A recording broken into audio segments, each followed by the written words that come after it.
Hello बच्चों, आज हम डिस्कस करेंगे NCERT text book class 10th का एक चैप्टर नंबर 7 है। नेम है कोऑर्डिनेट ज्योमेट्री। तो फर्स्ट ऑफ ऑल हमारे को ये पता होना चाहिए कि कोऑर्डिनेट्स का मीनिंग क्या है। द वर्ड कोऑर्डिनेट्स क्या शो करता है। तो कोऑर्डिनेट्स के बारे में एक चीज़ याद रखो कि होते क्या हैं। विच describe the position of a point in Cartesian plane. Okay, which describe the position of a Cartesian plane. मतलब कोई भी पॉइंट कार्टेशियन प्लेन में हमारे को उसकी पोजीशन को शो करता है। ठीक है, represent by x comma y. इस एक्स कोमा वाई से इसको लोकेट आप करोगे। ठीक है, ये क्या शो कर रहा है कि ये पॉइंट हमारे को एक्स एक्सिस से इसका डिस्टेंस कितना है, लाइक दिस, और वाई एक्सिस से इसका डिस्टेंस कितना है। ठीक, और ओरिजिन से भी इसका डिस्टेंस कितना है, यानी कि उसकी पोजीशन को लोकेट करने के लिए हम यूज करते हैं वर्ड कोऑर्डिनेट्स का। Is that clear? ओके, अब ध्यान देना कि कार्टेशियन प्लेन क्या होता है। Cartesian plane is a combination of two lines which are perpendicular to each other. One is horizontal and one is vertical, and their meeting point is called origin, and the coordinates of the origin is denoted by 0, 0. The horizontal line is called x-axis and the vertical line is called y-axis. The other name of x-axis is abscissa, okay, and other name of y coordinate is ordinate. Is that clear? Okay, if we extend x-axis towards left of the origin, we get x negative, and below origin y-axis is called y dash, or gives negative values of the y. Okay, so Cartesian plane is divided in four parts, or four, named as quadrant. This is called first quadrant, this is second quadrant, this is third quadrant, and this is fourth quadrant. Okay, now look at the point P whose coordinates are x, y. यहाँ x और y का meaning क्या है। जो x है, this x stand for this point is x unit above from the x axis. Sorry, थोड़ी सी mistake है यहाँ। x एक्सिस जो ये x कोऑर्डिनेट है, यानी कि x सिर्फ हमारे को distance from y axis show करता है, डिस्टेंस फ्रॉम y एक्सिस। ठीक है, और ये जो y है ये है डिस्टेंस फ्रॉम x एक्सिस, कि ये पॉइंट x एक्सिस से कितना दूर है, क्लियर, और y एक्सिस से कितना दूर है। सो अगेन वो करते हैं, जो value of the x is the distance from y axis and the value of y is distance from x axis. Is that clear? So x is the distance of a point from y axis, or distance from ordinate, and y stand for, y is the distance of a point from x axis. Now distance of this point from the origin is found by the using formula distance from origin is from origin is find by using x square plus y square whole root.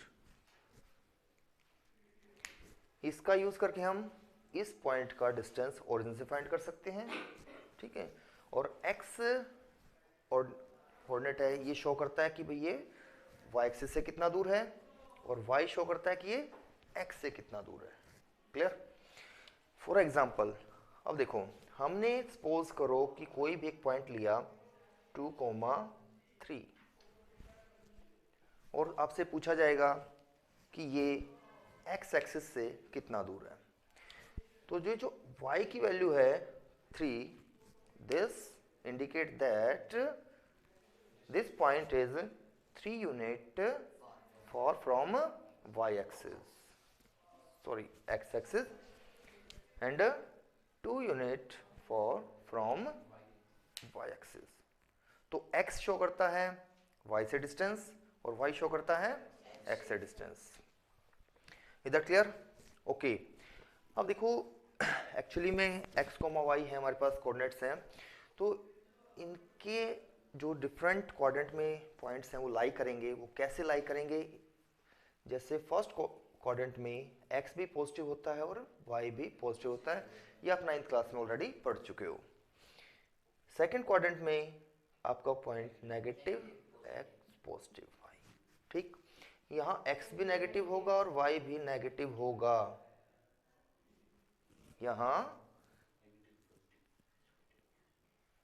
Positive और negative, यानी कि x positive है और y negative है। अब एक बात याद रखनी है, 7th चैप्टर में आपके पास टोटल 3 टॉपिक हैं। फर्स्ट इज डिस्टेंस फॉर्मूला और distance between 2 points, okay. Next है section formula. Section formula use होता है जब कभी 2 पॉइंट्स के बीच में या कहीं पे भी कोई भी एक अदर पॉइंट आता है, ठीक है, वो उस पॉइंट लाइन को किस रेशियो में डिवाइड कर रहा है, ये हमारे को इसकी स्टडी करनी पड़ती है। तो this concept is called section formula. और एक थर्ड है, अगर आपको कोई 3 पॉइंट्स दे रखे हैं तो उनसे एक ट्रायंगल बनेगा, उस ट्रायंगल का एरिया कैसे फाइंड किया जाए। बट इस बार सीबीएसई ने आपको यहाँ से सिर्फ 2 ही कंसेप्ट दिए हैं, एक डिस्टेंस फॉर्मूला और एक सेक्शन फॉर्मूला, ओके। तो सबसे पहले हम डिस्टेंस फॉर्मूले को डिस्कस करेंगे। तो डिस्टेंस फॉर्मूला क्या है, ऑलरेडी वैसे अभी तक आपको पता लग चुका होगा। Distance between 2 points, let P with coordinate x1, y1 and Q with coordinate x2, y2 be any 2 points. We need to find the distance between P and Q. So देखो इस चीज़ के ऊपर थोड़ा सा ध्यान देना कि आपको वो डायरेक्टली भी बोल सकते हैं कि find the distance between P, Q, और एक आपको सिंबॉलिक फॉर्म में डिस्कस कर सकते हैं P, Q, और उसको 2 बार में इंक्लोज कर देंगे, यानी कि आपको एब्सोल्यूट वैल्यू फाइंड करनी होती है। अब छोटी क्लासेस में हमने पढ़ लिया है, ये शो करता है कि we need to find the absolute value. But यहाँ इन बार का मीनिंग है कि हमारे को P और Q के बीच का डिस्टेंस फाइंड करना है, ओके। तो बेटा इसका फॉर्मूला हमारे पास होता है √ x2 minus x1 whole square plus y2 minus y1 whole square. इधर क्लियर? हम यहाँ एक एग्जांपल लेते हैं कि सपोज करो हमारे पास एक पॉइंट ए है जिसके कोऑर्डिनेट हैं 3,4 और एक पॉइंट हमने लिया यहाँ बी जिसके कोऑर्डिनेट हैं -5,3। हम इनके बीच का डिस्टेंस फाइंड करते हैं। तो इनके बीच में जो डिस्टेंस है वो हम ए बी मोड से रिप्रेजेंट करेंगे। तो क्या रिजल्ट आएगा? आप x1 y1 x2 y2 या यहाँ x2 y2 और यहाँ x1 y1 किसी को कोई भी पॉइंट मानो, कोई फर्क नहीं पड़ता, आंसर सेम आएगा। तो ये होगा, इन पे हम मेंशन करते हैं, ये x1 है, यहाँ y1, ये हमारा x2 और ये y2। तो अकॉर्डिंग टू डिस्टेंस फॉर्मूला हम a और b के बीच का डिस्टेंस फाइंड करेंगे। तो देखो x2 माइनस x1 कंपेयर करो और वैल्यू सब्स्टिट्यूट करो, काफ़ी इजी होता है। जो जैसा है उसको ऐसे लिखना, -5 -3 whole square, x2 minus x1 whole square plus y2 minus y1 whole square. तो y2 की वैल्यू हमारे पास यहाँ 3 है, माइनस y1 की वैल्यू 4 है, तो यहाँ इसका स्क्वायर कर दोगे।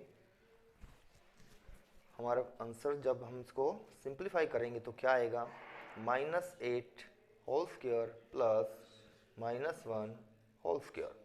Result will be 64 plus 1 which is equal to √65, और इसके साथ हम यहाँ लगाएंगे यूनिट। क्लियर? ये है हमारे पास क्या, डिस्टेंस फॉर्मूला। अब एक बात याद रखनी है, डिस्टेंस फॉर्मूले की एप्लीकेशंस क्या है, मतलब किस टाइप के क्वेश्चन हमारे से पूछ सकता है। ध्यान देना कि अगर हमारे को कोई 3 पॉइंट्स गिवन है, like A coordinates we don't know, and B coordinates we don't know, and C coordinates we don't know। अभी लिख लेंगे इसको एग्जांपल्स के लिए, फिलहाल हमने ये 3 पॉइंट्स लिए हैं। मतलब क्वेश्चन कैसा आ सकता है, ध्यान देना।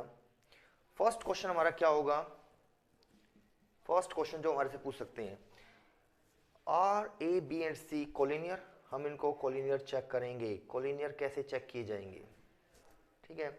तो याद रखना कि फर्स्ट ऑफ ऑल हम फाइंड करेंगे distance between A and B. अगर आप कोई 3 पॉइंट हैं उनको कोलिनियर प्रूव करना चाहते हैं, ठीक है, ये क्वेश्चन आ सकता है। तो उसके लिए फर्स्ट ऑफ ऑल पहले 2 पॉइंट्स के बीच का डिस्टेंस फाइंड करना है। सपोज करो हमने ए बी फाइंड किया, distance between A B, then B और सी फाइंड करो, बी सी का डिस्टेंस फाइंड किया, फिर उसके बाद हम ए और सी फाइंड करेंगे, डिस्टेंस बिटवीन ए सी। अगर A B plus B C equal to A C आ जाए तो पॉइंट्स क्या होंगे, कोलिनियर होंगे। अगर ये नहीं आ रहे हैं तो पॉइंट्स कोलिनियर नहीं है। क्लियर है? अच्छा, एक और कंसेप्ट क्या, कि इन 3 पॉइंटों से क्या कोई ट्रायंगल फॉर्म हो रहा है, इसका पता कैसे लगाओगे। तो याद रखना, किन्हीं भी 2 साइड का सम, डिस्टेंस का सम यानी कि उनकी लेंथ का सम अगर थर्ड साइड से बड़ा आ जाता है तो इसका मतलब क्या है, उन पॉइंट से एक ट्रायंगल फॉर्म हो रहा है। क्लियर? अदरवाइज नहीं हो रहा है। ओके, तो एक कंसेप्ट ये था हमारे पास 3 पॉइंट्स का, और एक मोस्ट इंपॉर्टेंट है कि आपको 4 पॉइंट्स दे रखे होंगे और आपको ये चेक करना है कि उन 4 पॉइंट से क्वाड्रिलेटरल बन रहा है, उस क्वाड्रिलेटरल की टाइप क्या है, किस टाइप का वो बन रहा है। तो हमारे पास टाइप्स ऑफ द क्वाड्रिलेटरल में जो बेसिकली क्वेश्चन वो हमसे पूछ सकते हैं वो क्या है, ध्यान देना। सबसे पहले एक वो पैरेललोग्राम है या नहीं,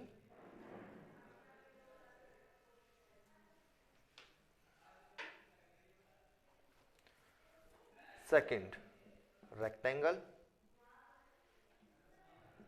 third square, fourth rhombus. Clear?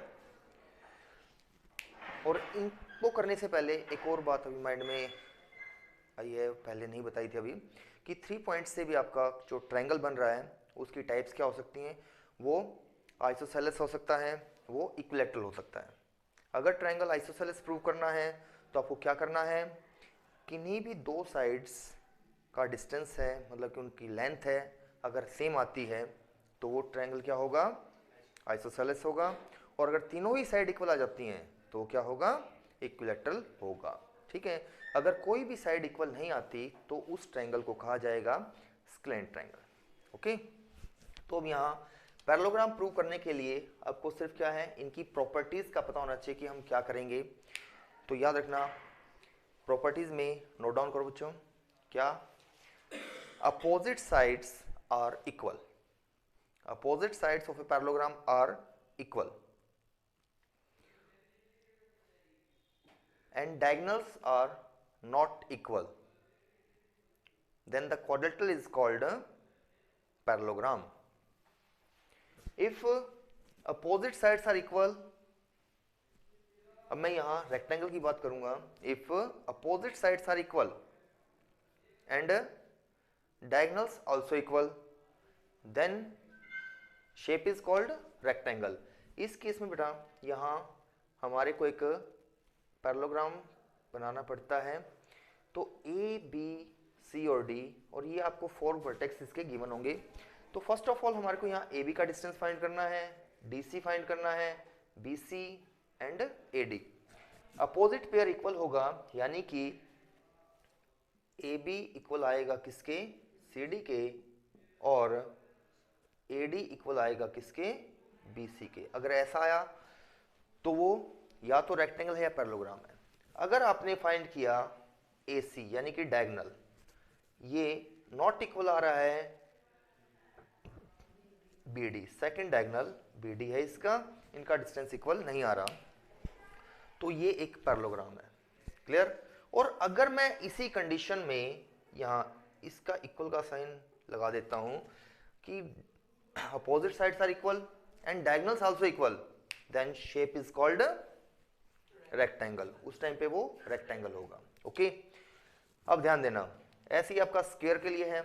Square में क्या होगा, all sides are equal, all sides are equal and diagonals also equal, all sides are equal and diagonal also equal, then shape is called square.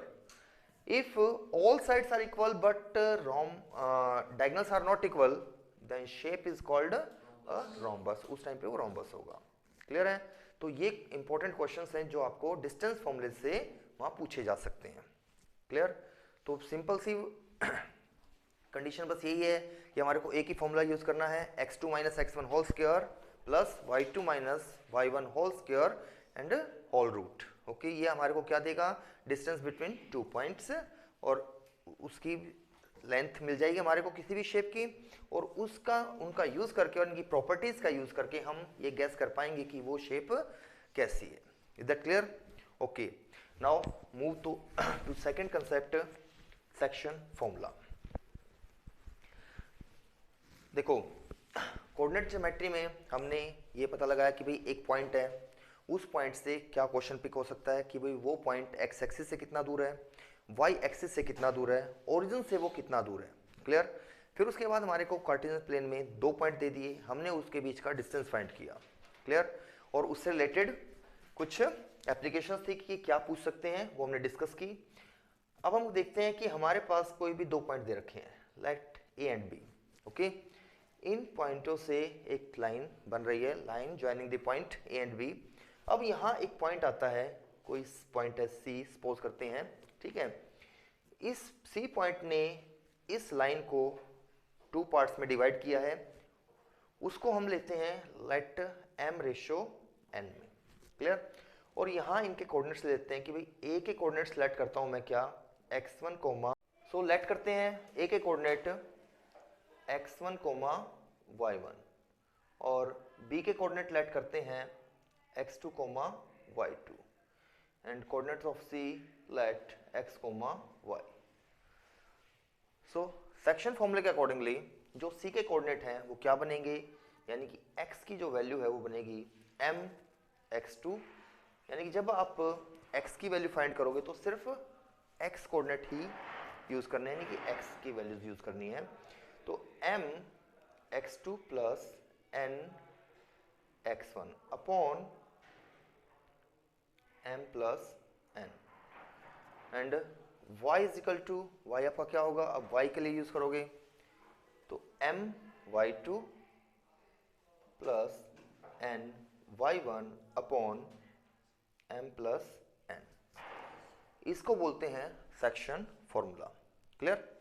अब देखो example लेते हैं छोटा सा, suppose करो हमारे पास पॉइंट है 1,2, ये a, और यहाँ हमारे पास कोई पॉइंट है b जिसके कोऑर्डिनेट हैं 3,4। क्लियर। यहाँ पॉइंट है हमारे पास एक c, इसने इस लाइन को डिवाइड किया in ratio 1:2। We need to find the coordinates of c।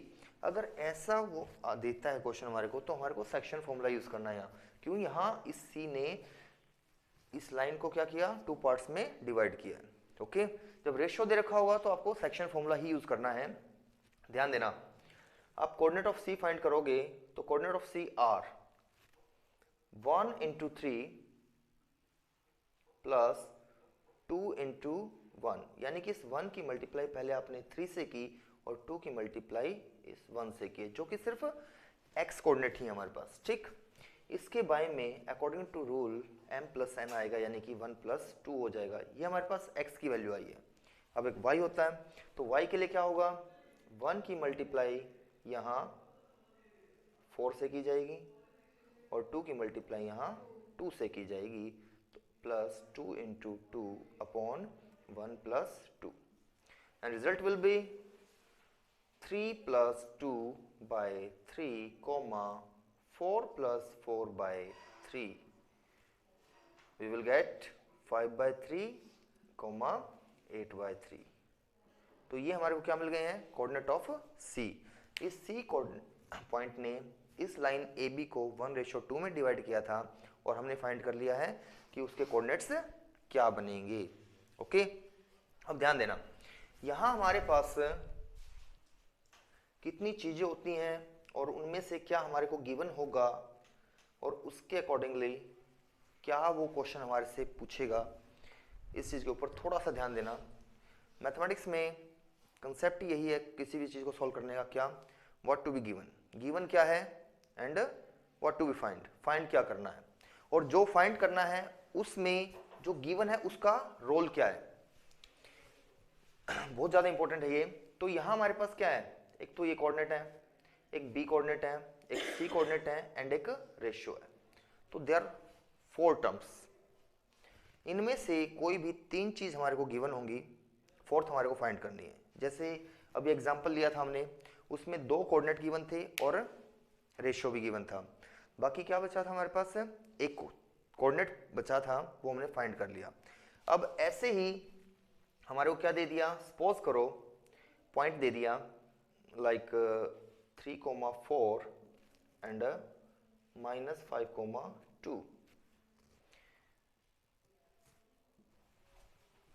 थोड़ा ध्यान देना, यहां हमारे को कोई अब पॉइंट के कोऑर्डिनेट दे देंगे और उसके अकॉर्डिंगली वो हमसे क्वेश्चन करेगा क्या, रेशियो फाइंड करने के लिए।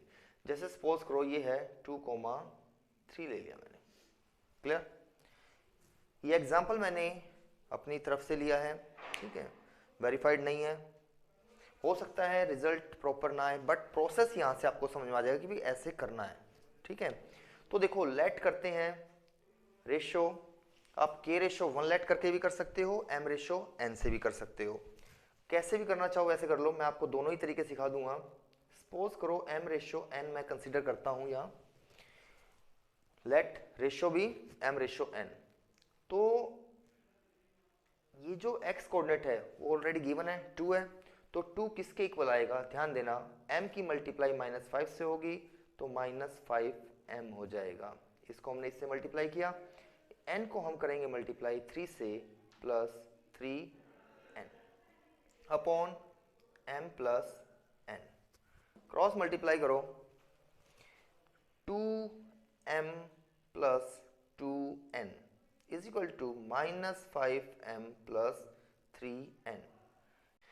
तो जब यहाँ क्रॉस मल्टीप्लाई करोगे तो रिजल्ट आता है हमारे पास 2k plus 2 is equal to -5k plus 3। वही वेरिएबल्स को सेपरेट किया जाएगा, -5k पिक होकर इस साइड आएगा और कांस्टेंट टर्म 2 इस साइड आएगी, तो ये हो जाएगा 2k plus 5k is equal to 3 minus 2, result will be 7k is equal to 1 and k is equal to 1 by 7. So k ratio 1 is what, 1 ratio 7। Answer यहाँ से हमारा वही आया है जो पहले हमने m रेशियो n से किया था। क्लियर बात ये। अब ध्यान देना, यहाँ से सेक्शन फॉर्मूले से कैसा एडिशन क्वेश्चन हमारे से पूछा जा सकता है, तो उसमें 2 चीजें हैं। एक तो क्या कहेगा, बाइसेक्ट। बाइसेक्ट का मतलब है कि 2 इक्वल पार्ट्स में डिवाइड करना, यहाँ आपका रेशियो हो जाएगा 1:1। बाइसेक्ट में रेशियो क्या होगा 1:1। और जब रेशियो 1:1 हो जाता है तो मिड पॉइंट फॉर्मूला बन जाता है हमारा सेक्शन फॉर्मूला, ठीक है। बट आपको एडिशन फॉर्मूले लर्न करने की नीड ही नहीं है, आप एज इट इज 1:1 वहाँ अप्लाई करना, रिजल्ट अपने आप वही आएगा जो मिड पॉइंट फॉर्मूले का होता है। ओके, फिर हमारा क्या आता है ट्राइसेक्ट। ट्राइसेक्ट में क्या होगा कि कोई भी लाइन आपकी 3 इक्वल पार्ट्स में डिवाइड की जाएगी। तो यहाँ तीनों पार्ट्स लेट ये 1 है, ये 1 है और ये 1 है, बराबर हैं। तो इस पॉइंट के लिए हमारा जो रेशियो बनेगा 1 रेशियो, और ये कंप्लीट होगा 1 + 1 ये 2 हो जाएगा। और जब आप इस पॉइंट की बात करोगे तो इसके लिए रेशियो होगा 2:1। क्लियर है। ऐसे ही आप 3 इक्वल पार्ट्स के प्लेस पे 4 इक्वल पार्ट्स भी ले सकते हो। जैसे सपोज करो उसने कहा कि 4 इक्वल पार्ट्स में डिवाइड किया गया लाइन को, तो 1 2 एंड 3 यहाँ ये ले जाएंगे तो यहाँ 4 इक्वल पार्ट्स हो गए हैं। तो ये भी 1 है, ये भी 1 है, ये भी 1, ये भी 1। तो अब इस पार्ट से और इस कंप्लीट पार्ट का जो रेशियो बनेगा वो 1:3 हो जाएगा। इसके लिए रेशियो क्या होगा 2:2, यानी कि 1:1 आ जाएगा, तो मिड आएगा यहाँ से, ठीक है। और इस पॉइंट के लिए रेशियो क्या होगा कंप्लीट, अगर मैं इससे और इसका लेता हूँ तो 3:1 आ जाएगा। क्लियर है। तो इस टाइप से हमारे को पूछ सकता है क्वेश्चन सेक्शन फॉर्मूले से रिलेटेड। क्लियर है। तो सेक्शन फॉर्मूले में 4 चीजें हैं, 2 पॉइंट गिवन होंगे, एक रेशियो गिवन होगा एंड एक अदर पॉइंट है जो लाइन के लाई करेगा, वो हमारे को गिवन होगा, ठीक है। इनमें से कोई भी 3 चीज दे रखी होंगी, फोर्थ हमारे को फाइंड करनी है। क्लियर। बस अब एक चीज याद रखनी है कि अगर कोई एक पॉइंट एक्स एक्सिस पे लाई करता है तो उसका वाई कोऑर्डिनेट 0 होगा, अगर कोई पॉइंट वाई एक्सिस पे लाई कर रहा है तो वहाँ एक्स कोऑर्डिनेट 0 होगा। सिर्फ इतनी बातों का यूज़ करके आप 7th चैप्टर यानी कि कोऑर्डिनेट ज्योमेट्री से कोई भी क्वेश्चन आएगा उसको काफ़ी इजीली सॉल्व कर पाओगे। Is that clear. तो आई होप कि आप यहाँ से कुछ सीखोगे और उसको इम्प्लीमेंट करोगे। Thank you.